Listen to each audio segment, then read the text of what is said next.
बांग्लादेश के पीएम से अगर मोदी मिल सकते हैं तो सोनम क्यों नहीं, वांगचुक की पत्नी ने उठाए सवाल। नमस्कार, मैं हूं रचना सेमवार। आज हम एक ऐसे मामले पर बात करेंगे जिसने देश की सुरक्षा और अभिव्यक्ति की आजादी दोनों को एक साथ कटघरे में खड़ा कर दिया है। सवाल सीधा है, क्या एक इन्वायरमेंटल हीरो सच में देश की सुरक्षा के लिए सबसे बड़ा खतरा बन गया है, या फिर ये पॉलिटिकल गेम का नया मोड़ा है? सोनम वांगचुक की गिरफ्तारी के पीछे क्या है वो सीक्रेट राज जिन्हें सरकार दबा रही है, और उनकी पत्नी ने पीएम मोदी से यूनुस कनेक्शन पर ऐसा क्या पूछ लिया कि ट्रोलर्स की बोलती बंद हो गई? ये जानने के लिए इस खबर को अंत तक देखिएगा और एफपीएन यानी फ्रंटलाइन ब्रेकिंग न्यूज को लाइक और फॉलो करना मत भूलिएगा। सबसे पहले बात उस एक्शन की करते हैं जिसने पूरे देश को हिला कर रख दिया है।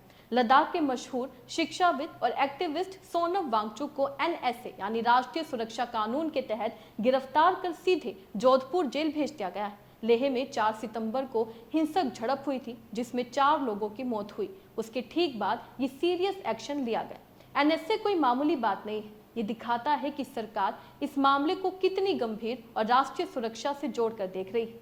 लेकिन अब इस एक्शन पर आया है वांगचुक की पत्नी गीतांजलि अगमो का सबसे बड़ा काउंटर अटैक। गीतांजलि ने सोशल मीडिया पर पीएम मोदी और मोहम्मद यूनुस की तस्वीर के साथ अपने पति की यूनुस के साथ तस्वीर को एक्सपोज कर दिया है। उन्होंने तीखे लहजे में पूछा कि अगर पीएम मोदी यूनुस से मिल सकते हैं तो सोनम वांगचुक के मिलने से क्या समस्या है?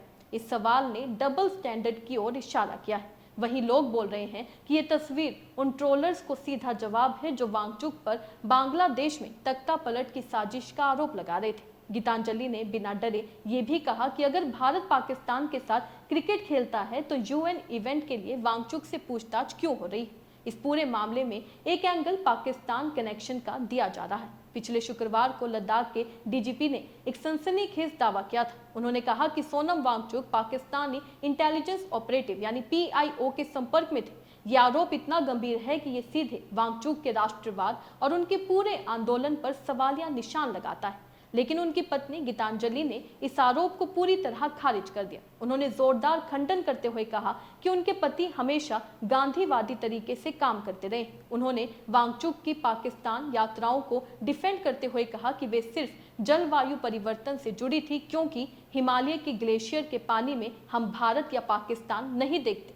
गीतांजलि ने सीआरपीएफ पर हिंसा भड़काने का भी आरोप लगाया। ये सीधा टकराव साबित करता है कि ये मामला अब छठी अनुसूची की मांग से कहीं आगे निकलकर राष्ट्रीय डिबेट बन चुका है, जहां सच और झूठ के बीच की रेखा धुंधली हो गई। बता दें, वांगचुक और यूनुस की तस्वीर पुरानी 2020 की, लेकिन पीएम मोदी और यूनुस की मुलाकात हाल ही में अप्रैल 2025 में बैंकॉक में हुई थी। गीतांजलि अगमो ने इसी पॉलिटिकल वल्नरेबिलिटी को पकड़ा है। उन्होंने सीधा हमला बोला, जब सरकार खुद यूनुस के साथ डिप्लोमेसी कर रही है तो वांगचुक के पुराने लिंक्स को पाकिस्तान से जोड़कर उन्हें क्यों फंसाया जा रहा है?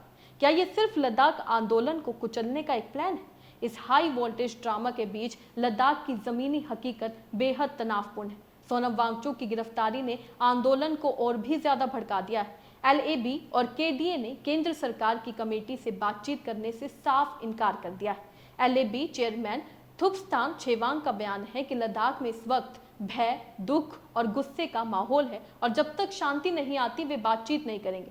तो सवाल अब भी वही, क्या सोनम वांगचुक की गिरफ्तारी सिर्फ सुरक्षा का मामला है या ये छठी अनुसूची की मांग को शांत करने का एक सॉफ्ट किल है? एनएसए के तहत हुई गिरफ्तारी का मतलब है कि सरकार के पास कुछ अत्यंत गंभीर जानकारी भी हो सकती है। क्या ये पीआईओ कनेक्शन सिर्फ एक बयान है या इसके पीछे असली सबूत है? आपको क्या लगता है? अपने राय कमेंट में लिखकर जरूर बताइएगा। इसी तरीके से देश और दुनिया से जुड़ी हर छोटी सी बड़ी अपडेट के लिए एफपीएन यानी फ्रंटलाइन ब्रेकिंग न्यूज को लाइक और फॉलो करना मत भूलिएगा। धन्यवाद।